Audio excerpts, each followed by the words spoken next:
महाकारुणिक Tathagata Gautam Buddha, Bodhisattva doctor Babasaheb Ambedkar या महाविभूतींना माझं तीव्र अभिनंदन. तसेच समग्र समाजक्रांतीच्या लढ्यात सहभागी असलेल्या सर्व महापुरुषांना सुद्धा माझं अभिवादन. आज 14 ऑक्टोबर 2020 64वा धम्मचक्र प्रवर्तन दिनाच्या अनुषंगाने लोकराष्ट्र टीव्हीच्या माध्यमातून आपण सर्वांना, मी संजय खोब्रागडे यांच्याकडून आपण सर्वांच्या मंगलकामना आणि शुभेच्छा देतो. मित्रहो, डॉक्टर बाबासाहेब आंबेडकर यांच्या समग्र सामाजिक लढ्याची जाणीव आपण सर्वांनाच आहे आणि त्या लढ्यांचं एकमेव केंद्र होतं की मानवतेचा उद्धारक, त्याचा उद्धार करता डॉक्टर बाबासाहेब आंबेडकर हे आपण सर्वांना विदित आहे. आणि याच माध्यमातून त्यांच्या समाजक्रांतीचा एक लढा, हा धर्मांतराचा एक लढा होता, धम्मदीक्षेचा एक लढा होता. ज्या लढ्यामध्ये, ज्या धर्मामध्ये त्यांनी राहून आपण सर्व केलं, ज्या धर्मामध्ये त्यांचा जन्म झाला, तो धम्म एक विषमतावादी वर्णव्यवस्थेवर आधारित होता आणि एक बहुसंख्य असलेल्या नीच समाजाला समजून त्यांना जनावरांपेक्षाही हीन अशा वागणुकीतून त्यांना प्रताडित करण्यात येत होतं. त्यांना सामाजिक, शैक्षणिक आणि धार्मिकदृष्ट्यासुद्धा त्यांची अवहेलना केल्या जात होती. एक मानव प्रगतीच्या विकासापासून त्यांना दूर ठेवलं गेलं होतं. आणि अशाही परिस्थितीमध्ये डॉक्टर बाबासाहेब आंबेडकर यांनी एकाकी लढा देत त्या तत्कालीन हिंदू पुढाऱ्यांच्या समोर काम करत आपल्याला काही घेता येईल का यासाठी त्यांनी आटोकाट प्रयत्न केला. शेवटी त्यांच्या निदर्शनात असं आलं की आपण यांच्या मनोधरणी करण्यापेक्षा किंवा यांच्याकडून काही अपेक्षा बदलच्या भूमिका आपल्याला दिसत नाही आहेत आणि म्हणून आपण या धर्मात न राहता आपण असा धर्म निवडावा की ज्यातून माणसाच्या प्रगतीच्या वाटा खुल्या होतील, ज्यातून माणसाला समानता आणि बंधुतेचा भाव निर्माण होईल. यासाठी म्हणून या शोषित पीडित लोकांसाठी आपण या दलित, चिखलात कुजलेल्या सडक्या पडलेल्या मानवतेच्या समाजाला मानवतेचा हक्क देण्यासाठी डॉक्टर बाबासाहेब आंबेडकर यांनी आजच्याच दिवशी म्हणजे 13 ऑक्टोबर 1935ला येवले येथे धर्मांतराची घोषणा केली. आणि धर्मांतराची घोषणा करताच भारतातच नव्हे तर जगातील सर्व धर्मवेड्यांचं लक्ष डॉक्टर बाबासाहेब आंबेडकरांकडे लागलेलं होतं. प्रत्येक धर्मसंस्थापकांनी, त्यांच्या अनुयायांनी डॉक्टर बाबासाहेब आंबेडकरांनी आपला धर्म स्वीकारावा. त्यासाठी डॉक्टर बाबासाहेब आंबेडकरांके फोनद्वारा, पत्राद्वारा आपापल्या धर्माविषयी विशेषता सांगत, तुम्ही आमच्यासोबत आले तर आमच्या धर्माप्रती तुमच्या समुदायाला, तुमच्या अनुयायांना एक विशेष असं प्रतिनिधित्व देण्यात येईल. त्यांना तुम्हाला जे अपेक्षित आहेत त्या सोयीसुविधा आहेत, एक मानवतेचे हक्क आहेत, आम्ही त्यातून तुम्हाला पूर्णता करू शकतो. अशा प्रकारच्या अनेक धर्म संस्थापकाकडून किंवा त्यांच्या धर्म अनुयायाकडून बाबासाहेबांना त्या धर्म दीक्षेसाठी प्रेरित करण्याचं काम करण्यात आलं. तरी पण डॉक्टर बाबासाहेब आंबेडकरांनी त्यांच्या मागणीला, कारण बाबासाहेबांनी जागतिक धर्माच्या सर्व धर्म गाढाभ्यासक असल्यामुळे धर्मसंस्थापकाचा आणि धर्मग्रंथाचा अभ्यास केलेला होता, त्यांना कुठेही त्या समानतेची वागणूक त्या इतर धर्मामध्ये दिसली नाही. आणि म्हणून डॉक्टर बाबासाहेब आंबेडकर धर्मांतराविषयी संभ्रमित होते. आणि म्हणून मग बुद्धांचा धम्म हा समानतेवर आधारित आहे असं त्यांची भावना निर्माण झालेली होती. परंतु त्या काळामध्ये सुद्धा डॉक्टर बाबासाहेब आंबेडकरांच्या धर्मांतरांच्या घोषणा झाल्यानंतरही तत्कालीन भारतातील नेतेसुद्धा डॉक्टर बाबासाहेब आंबेडकरांवर त्यांच्या घोषणेपासून परावृत्त करण्यासाठी अनेक प्रकारच्या त्यांच्या अनुयायांना बाबासाहेबांच्या धम्मदीक्षेच्या कार्यक्रमाला उपस्थित राहू नये किंवा त्यांचा पाठिंबा त्यांना मिळू नये यासाठी सुद्धा येथील तत्कालीन नेत्यांनी आणि हिंदू पुढाऱ्यांनी सुद्धा अनेक प्रकारचे प्रस्तावित त्यांना उद्बोधन करण्यात आलं. महात्मा गांधीसुद्धा म्हणतात की अस्पृश्यांना शेवटची घरघर आली असतानासुद्धा अस्पृश्यांनी आता धर्मांतराची घोषणा करावी, हे निंदनास्पद आहे, यातून काही त्यांना साध्य होणार नाही. अनेक प्रकारच्या तत्कालीन पुढाऱ्यांनी, मग सावरकरांनी सुद्धा म्हटलेलं आहे की मुघलांनी या ठिकाणी येऊन बऱ्याच समुदायांचं धर्मपरिवर्तन केलं, परंतु काय त्या धर्मात आलेल्या मुसलमान धर्मात स्वीकारलेल्या अनुयायांनासुद्धा मुसलमान त्यांना काही विशेष असं काही देऊ शकले काय, असे विचार करीत आणि त्या बाबासाहेबांच्या अनुयायांचं मतपरिवर्तन करत असतानासुद्धा बाबासाहेबांचे सहकारीसुद्धा, बाबासाहेबांच्या चळवळीमध्ये जे सहकारी होते त्या चळवळीतील सहकारीसुद्धा बाबासाहेबांच्या धर्मांतराच्या घोषणेला विरोध करीत अनेक नेत्यांनी बाबासाहेबापासून दूर जाण्याचा प्रयत्न केला किंवा बाबासाहेबांच्या धर्मांतराच्या घोषणेला विरोध करण्याचा प्रयत्न केला.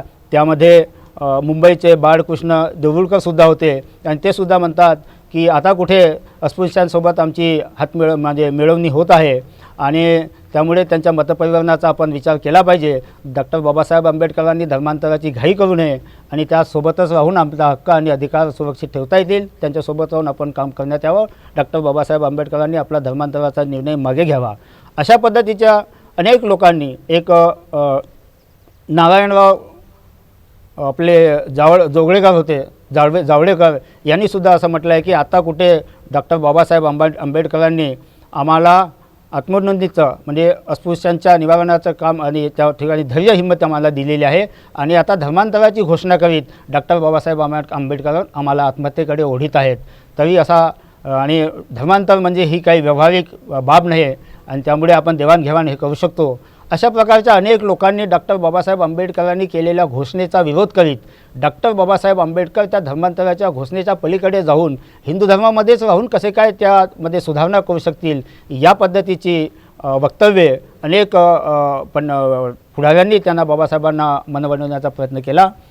नागपूरचेही काही लोक बाबासाहेबांचे सहकारी जसे डॉक्टर सोळंकी होते, ज्यांनी डॉक्टर बाबासाहेबांच्या सहकार्यामध्ये चळवळीमध्ये काम केलं, ते सुद्धा म्हणत होते. डॉक्टर श्रीनिवासन होते, ज्यांना डॉक्टर बाबासाहेब आंबेडकरांनी गोलमत परिषदेमध्ये घेऊन गेले, ते सुद्धा म्हणालेले की इतके डॉक्टर बाबासाहेब आंबेडकरांनी घाई करू नये, येणारी पिढी हे आपलं काम समजून घेईल आणि त्या काळामध्ये सुद्धा हे आपल्या कार्याला समजून ते आपल्या स्वातंत्र्याच्या लढ्यासाठी तयार होतील. त्यावेळेस डॉक्टर बाबासाहेब आंबेडकरांचं म्हणणं पडलं की मी धर्मांतराची घोषणा केलेली आहे. मागील अनेक वर्षापासून मी ह्या धर्मामध्ये राहून समाजामध्ये राहून त्यांचं मन वळवण्याचा प्रयत्न केला. माझा अनुयायांचा लाखो पैसा वेळ संपूर्णतः वाया गेला, परंतु आमच्या हाती काही मिळालंच नाही आणि म्हणून मला नाईलाजास्तव मला धर्मांतराची घोषणा करावी लागत आहे. मी धर्मांतराची घोषणा यासाठी करत आहे की जो धर्म आम्हाला माणूस म्हणून माणुसकीचे हक्क देत नाही, त्या धर्मामध्ये केवळ आमचा वाडवडिलाचा धर्म आहे म्हणून त्याला पाळत राहणं हे मला मान्य नाही. आम्हाला जो धर्म आम्हाला माणूस म्हणून माणुसकीची शिकवण देतो, माणुसकीचे हक्क प्रदान करतो, अशा धर्म आम्हाला घ्यायचा आहे आणि त्यासाठी मी माझा कल बुद्ध धर्माकडे वळलेला आहे. माझा ठाम निर्णय आहे की मी जो धर्म घेईन, मी जी इच्छा व्यक्त केलेली आहे, माझे अनुयायी माझ्यासोबत येवोत अथवा न येवोत, परंतु मी माझा निर्धार पक्का केलेला आहे. मी धर्मांतर करेन, मी कोणाची वाट पाहत बसणार नाही. मग डॉक्टर बाबासाहेब आंबेडकरांनी धर्मांतराची घोषणा करत असताना धर्मांतराच्या बाबतीत बौद्ध धर्माच्या प्रती त्यांची काय अपेक्षा होती? तर डॉक्टर बाबासाहेब म्हणतात की माणसाला धर्म कशासाठी आवश्यक आहे, माणसाला धर्माची गरज काय? तर बाबासाहेबांच्या प्रती असं म्हटलं जातं, असे म्हणतात की माणसाच्या कल्याणास आणि उत्कर्षात स्फूर्ती लाभेल, माणसाच्या प्रगतीस आणि कल्याणास उत्स्फूर्त स्फूर्ती लाभेल आणि त्यांच्या धार्मिक आचार विचारांचे नियमन होईल, यासाठी म्हणून आम्हाला परिमाण म्हणून धर्म आवश्यक आहे. आणि जो धर्म आम्हाला माणुसकीचे धडे शिकवतो, माणुसकीचे हक्क प्रदान करतो, तोच एकमेव धर्म या जगातील पातळीवर मला बुद्ध धर्म दिसतो. त्यांच्यामध्ये समानता आहे, मानवतेचे हक्क आहेत, ज्यामध्ये जसं धर्मांतराची घोषणा केल्यानंतर BBC आकाशवाणीवरून एक मुलाखत घेण्यात आली आणि त्या मुलाखतीमध्ये डॉक्टर बाबासाहेबांना विचारण्यात आले की तुम्ही बुद्ध धर्माकडे का वळता? तर त्यावेळेस बाबासाहेब विशद करतात, बुद्ध धर्माविषयी विशद करताना म्हणतात की मला बुद्धांचे 3 तत्त्व पटलेले आहेत, ज्यामध्ये हे 3ही तत्त्व एका मानवतेच्या एका माणसाच्या विकासाकरता अत्यंत आवश्यक आहेत. आणि ते 3 तत्त्व कोणते? तर बुद्ध धर्माची प्रज्ञा, बुद्ध धर्माची करुणा आणि बुद्धात असलेली मैत्री. ह्या प्रज्ञा, करुणा आणि मैत्रीमुळे या एक माणसाच्या प्रगतीच्या वाटा खुलतात, माणसाला विचार करण्याचं स्वातंत्र्य मिळते, माणसाला माणसाशी संबंध जोडण्याची, करुणेची आणि मैत्रीची जोड जर असली तर मानव माणसाशी घट्ट बांधला जातो आणि म्हणून मला बुद्ध धर्मात मला जायचं आहे, असे डॉक्टर बाबासाहेब म्हणतात.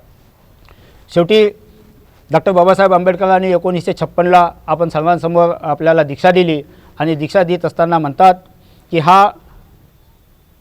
मी आजपर्यंत हा जो चळवळ चालवलेली आहे, हा सर्व मानवतेच्या विकासाची चळवळ चालवलेली आहे.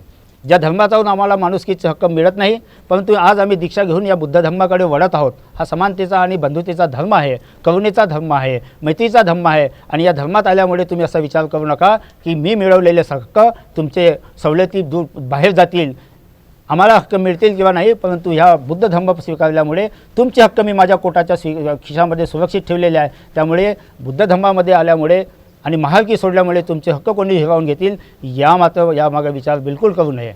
तर मित्रहो, डॉक्टर बाबासाहेब आंबेडकर यांचं एक उदाहरण देतो की डॉक्टर बाबासाहेब आंबेडकरांचे 3 गुरु होते, बुद्ध, कबीर आणि फुले. मी एक तुमच्यासाठी एक विचार सांगतो की बुद्धांनी गृहत्याग केला. कपिलवस्तू सोडल्यानंतर त्यांच्यासोबत एक त्यांचा छन्न होता, छन्न आणि कंथक. तर त्या कपिलवस्तू पार केल्यानंतर तथा सिद्धार्थांनी आपले सगळं अंगभूत वस्त्र, सगळं दान, सगळे दागिने बाहेर काढले, आपला गाठोडा बांधला आणि म्हणतो आपल्या छन्नाला, मित्राला म्हणतो की मित्रा, हे माझे सगळे आभूषण आणि वस्त्र माझ्या वडिलांना दे, की जेणेकरून त्यांना शाश्वत होईल की माझा मुलगा जिवंत आहे आणि वैरागी जीवन धारण करून जंगलात जात आहे. त्यावेळेस छन्न म्हणतो की मित्रा, इतकं राजकुलपत्र तू वैभवलेला आहेस, तू इतक्या वैभवलेला राजकुल वैभवामध्ये जन्म घेतलेला आहेस, तू सगळं हे सुखसंपदेत तुझं जीवन घाललेलं आहे आणि अशा वैरागी जीवनामध्ये तू कष्टप्रद जीवन कशासाठी जगतो आहेस? अनेक प्रकारे तुझे पुत्र आहेत, पत्नी आहे, आईवडिलाला तू एकुलता एक आहे, तुझं वैभव हेच त्याच्यामागे कोण पारसान तुझा हक्क चालवेल?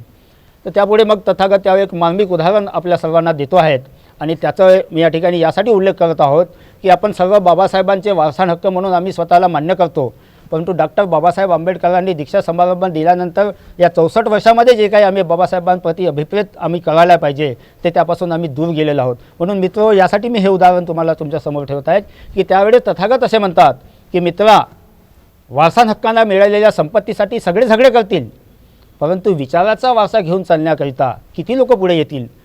म्हणून बंधूंनो, डॉक्टर बाबासाहेब आंबेडकरांच्या 64व्या वर्षीय वर्धापन दिनी, या धम्मक्रांतीच्या वर्धापन दिनी हा आपला विचाराचा वारसा आपण या ठिकाणी पुढे न्यायचा आहे. आणि पुढे नेत असताना डॉक्टर बाबासाहेब आंबेडकरांनी ज्या पद्धतीनं म्हटलं आहे की धर्म ह्या 3 गोष्टीवर चालत असतो. एक, धर्मामध्ये त्या धर्मानुयायांसाठी एक सोपा आणि सहज समजण्यापुरते एक त्यांच्यासाठी एक धर्मग्रंथ असावा, जसे की कुराण, बायबल, गीता.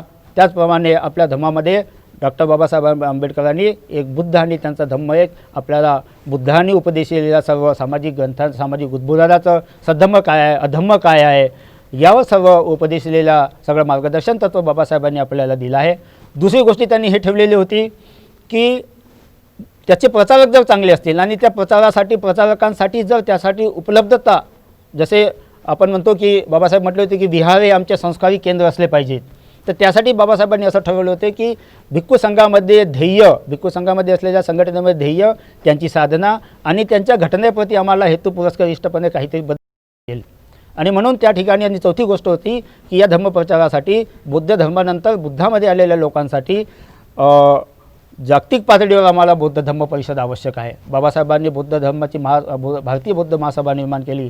बाबासाहेबांनी बुद्ध आणि त्यांचा धम्म आपल्यासमोर उभा केला आणि या काळामध्ये आपण सर्व या काळामध्ये 64च्या काळामध्ये आपली बुद्ध धम्माप्रती असलेली भावना ही सर्व आपल्याला लक्षात घेता या 64व्या वर्धापन दिनी आपण एक निर्धार करूया की जे अभिप्रेत डॉक्टर बाबासाहेबांना बुद्ध धम्माप्रती होतं, अभिप्रेत समाज निर्माण करण्याचा होता, त्यासाठी या धम्मक्रांतीची पाळेमुळे आपण घट्ट तयार करण्यासाठी आणि आपली ही मूळची जन्मभूमी आहे, आम्ही या देशाचे मूळ आहोत, आम्ही बाबासाहेबांचे अनुयायी आहोत, आम्ही बौद्ध आहोत, आमच्या सवलती राहतील किंवा नाही राहतील ह्या एवढ्या प्रति येणाऱ्या जनगणनेमध्ये आपण त्या ठिकाणी आपली बौद्ध म्हणून नोंद करावी. आम्ही भारताचे स्वतंत्र नागरिक आहोत, आम्ही मूळ भारतीय आहोत आणि आम्ही बुद्ध आहोत, याची ओळख या देशाला आणि जगाला या पटवून दिली पाहिजे. आणि तेव्हाच बाबासाहेबांच्या धम्मक्रांती मागचे उद्दिष्ट आपण सफल करू, एवढेच या ठिकाणी बोलतो.